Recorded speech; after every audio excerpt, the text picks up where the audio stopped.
Hello viewers, আসসালামু আলাইকুম। আজ আমি যে বিষয় নিয়ে কথা বলবো সেটি হলো জার্নি ফিভার বা শিপিং ফিভার। সাধারণত গবাদি প্রাণীকে এক স্থান হতে অন্য স্থানে স্থানান্তরের পর গবাদি প্রাণীর জ্বর হয় এবং সঙ্গে আরও কিছু লক্ষণ প্রকাশ পায়। প্রাণীর এই অবস্থাকে জার্নি বা শিপিং ফিভার বলা হয়ে থাকে। এটির কারণ প্রাণীর এক স্থান হতে অন্য স্থানে স্থানান্তর করার কারণেই মূলত এই রোগটি হয়ে থাকে। এটির লক্ষণ হলো আক্রান্ত প্রাণীর নাক মুখ দিয়ে তরল পদার্থ পড়তে থাকবে। আক্রান্ত প্রাণী খাদ্য গ্রহণ কমে যাবে।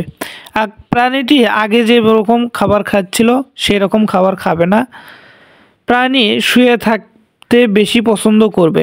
যেহেতু প্রাণীটিকে এক স্থান থেকে অন্য স্থানে স্থানান্তর করার সময় সে জার্নি করবে, তাই সে ক্লান্ত হয়ে পড়বে। তাই সে প্রাণীটি শুয়ে থাকতেই পছন্দ করবে। অনেক সময় পায়ে ব্যথাও থাকতে পারে, কেননা গাড়িতে অনেক সময় দাঁড়িয়ে থাকা বা হেঁটে নিয়ে আসলে সেক্ষেত্রে প্রাণীর পা ব্যথা হতে পারে। তাই প্রাণীটি সবসময় শুয়ে থাকার চেষ্টা করবে। শরীরে সামান্য জ্বর থাকতে পারে। রোগ নির্ণয়ের জন্য রোগের লক্ষণ ও নতুন গরু প্রাপ্তির ইতিহাস হতে এই রোগ নির্ণয় করা যায়। এটির কিছু চিকিৎসা পদ্ধতি আছে, সেটি হলো এর সমস্যা এড়ানোর জন্য যেসব গবাদি প্রাণীকে স্থানান্তর করা হয় তাদের স্থানান্তরের পূর্বে যে কোনো অ্যান্টিবায়োটিক দেওয়া যেতে পারে, যেমন রেনামাইসিন, অক্সিভেট, এগুলোর যে কোনো একটি ইঞ্জেকশন দেওয়া যেতে পারে।